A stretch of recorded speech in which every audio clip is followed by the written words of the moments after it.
Oke, bismillahirrahmanirrahim. Assalamualaikum warahmatullahi wabarakatuh. Perkenalkan, nama saya Dapi Rofidin dengan NPM 1711025.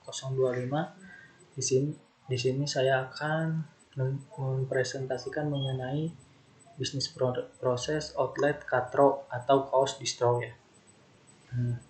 Oke, pertama outlet katro. Jadi, dalam ide bisnis ini, saya mencoba terjun di bidang fashion, yakni khususnya untuk para kalangan remaja yang berhati muda. Jadi, outlet katro merupakan sebuah toko t-shirt yang menjual kaos distro dengan desain yang unik dan menarik, serta dengan kualitas yang baik melalui media sosial dan e-commerce. Selanjutnya, latar belakang. Jadi dalam latar belakang saya mendirikan ide bisnis ini, dalam mendirikan usaha ini karena pada saat ini kaos dengan desain unik, menarik, dan lucu sangat digemari oleh remaja sekarang, apalagi dengan tentunya kualitas yang baik ya. Sehingga dalam keadaan seperti ini sangat bermanfaat dalam mendirikan usaha ini. Ini juga merupakan salah satu latar belakang yang membuat saya tertarik dalam mendirikan usaha ini. Selanjutnya, kenapa harus kaos distro? Pertama adalah produk yang ditawarkan beragam. Beragam di sini dalam arti beragam varian, jenis, varian desain, dan warna sebagainya. Yang kedua adalah modal produksi yang terjangkau dan peminat yang cukup tinggi. Ya, ini merupakan salah satu dengan modal yang minim, dengan peminat yang cukup tinggi, tentunya kita akan mendapatkan keuntungan yang cukup besar. Yang selanjutnya, kebutuhan tetap berlangsung seiring dengan peningkatan jumlah penduduk. Nah, ini juga jadi dalam seiring peningkatan jumlah penduduk, tentunya dalam jenis pakaian itu sangat dibutuhkan karena pakaian itu sudah menjadi bisa jadi kebutuhan pokok lah, itu salah satunya.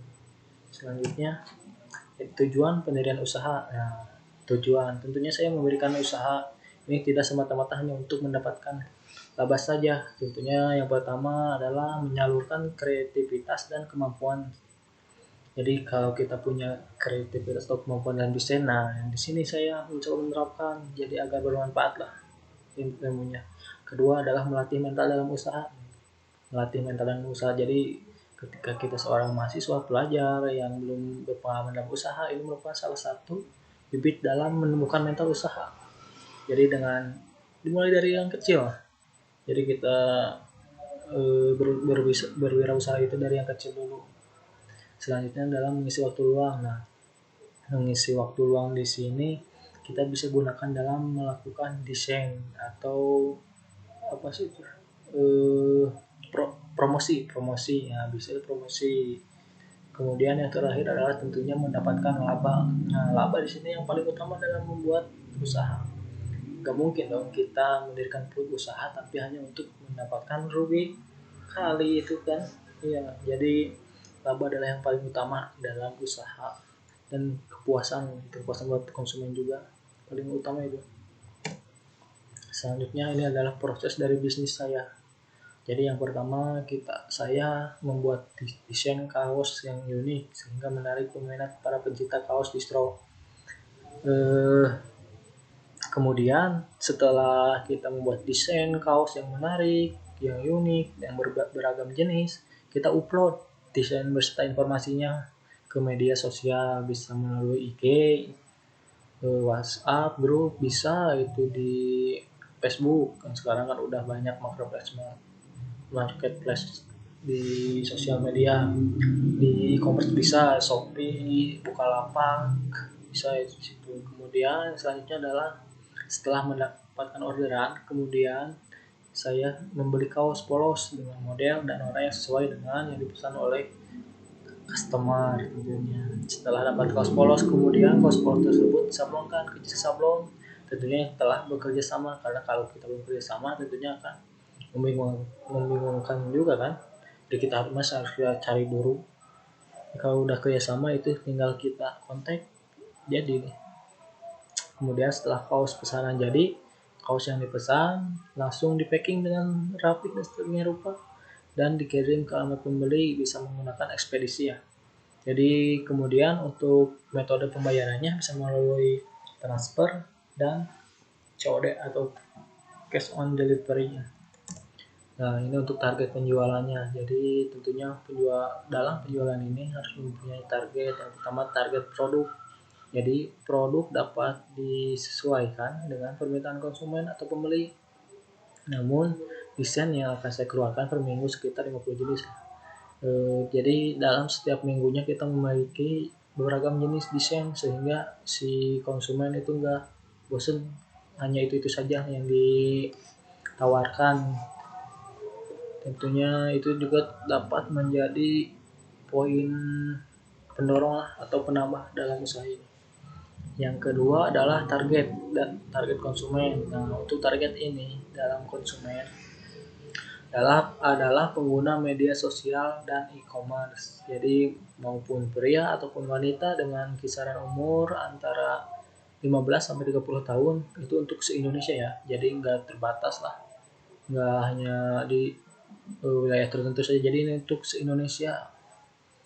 Untuk selanjutnya target pendapatan. Nah, untuk target pendapatan yaitu besarnya tergantung dari pembeli. Jadi nggak mungkin kalau pembelinya hanya satu tapi kita mau laba yang besar ya nggak mungkin. Itu tentunya kita harus mendapatkan pembeli customer yang banyak setiap minggunya lah kita banyak.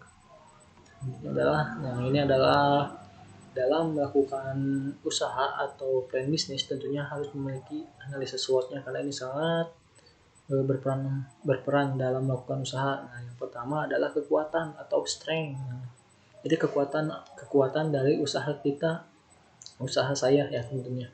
Jadi untuk usaha saya kekuatannya yang pertama adalah produk sablon digital sehingga sangat diminati berbagai kalangan karena dengan kualitas dan perawatan yang lebih mudah. Yang kedua, setiap produksi per satu desain hanya dapat diproduksi 10 kali.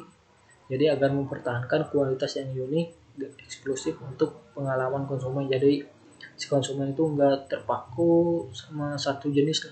Jadi kita beragam jenis.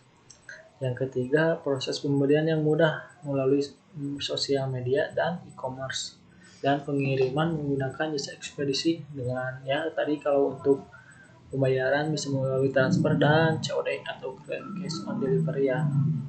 Terus yang kedua adalah opportunities atau peluang. Nah, tentunya dalam usaha pasti harus memiliki peluang. Nah, untuk usaha saya sendiri adalah memiliki peluang. Yang pertama adalah target pasar yang sangat meyakinkan karena dalam penjualan baju atau kaos itu sangat meyakinkan karena kebutuhan pakaian itu sangat besar bagi kalangan warga-warga atau masyarakat. Yang kedua adalah kemudahan dalam memberikan di berbagai penyedia layanan. Jadi dalam beriklannya itu kita bisa melalui sosial media, e-commerce. Tentunya kalau untuk sekarang itu e-commerce yang sangat ramai itu bisa melalui Shopee, Bukalapak dan Tokopedia itu cukup ramai juga sih. Kemudian keuntungan yang didapat cukup besar. Nah, untuk keuntungan jadi dengan modal yang minim akan tetapi dengan permintaan yang cukup besar tentunya itu akan mendapatkan keuntungan yang besar. Selanjutnya adalah weakness atau kelemahan. Nah, tentunya ada kelemahannya sih dibalik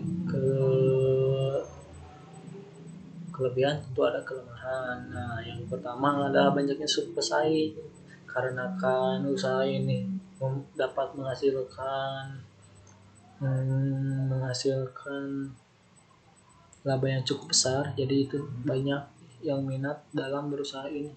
Kemudian minat pembeli itu bisa menurun jika ada usaha yang sama melakukan penipuan terhadap konsumen. Nah, ini salah satu kelemahannya ketika ada pengusaha lain nih bisa melakukan penipuan terhadap konsumen, tentunya si konsumen itu merasakan kapok, nggak mau dalam membeli melalui media sosial.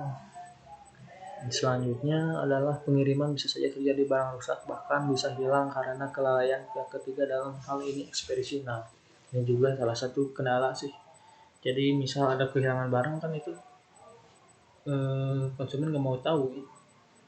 Tentunya yang harus mengganti tetap kita lagi, itu salah satu kelemahannya. Kemudian pengenalan produk, nah ini pengenalan produk harus seunik mungkin sih yang paling utama, jadi membuat si konsumen itu lebih tertarik pada produk saya tentunya. Yang terakhir adalah threat atau ancaman. Jadi yang pertama adalah pesaing bisa saja saling berintimidasi. Kemudian pesaing yang memproduksi barang yang sama bisa aja semakin banyak, ya itu pasti sih. Apalagi kalau sudah rame baju desain seperti ini, itu bakal banyak, itu semakin banyak. Kemudian musiman, ya itu pasti musiman salah satu kendala atau ancaman. Kemudian dari biaya, nah ini biaya adalah pokok utama. Kalau kita punya biaya atau biaya kecil, ya gitu sih menjadi terhambat. Mungkin selanjutnya, mungkin sekian, terima kasih, mohon maaf bila banyak kekurangan atau salah-salah kata dari presentasi yang saya berikan. Mungkin hanya itu yang bisa saya sampaikan mengenai plan bisnis dari outlet Katro, kaos distro ya, bukan Katro itu. Mungkin sekian dan terima kasih. Wassalamualaikum warahmatullahi wabarakatuh.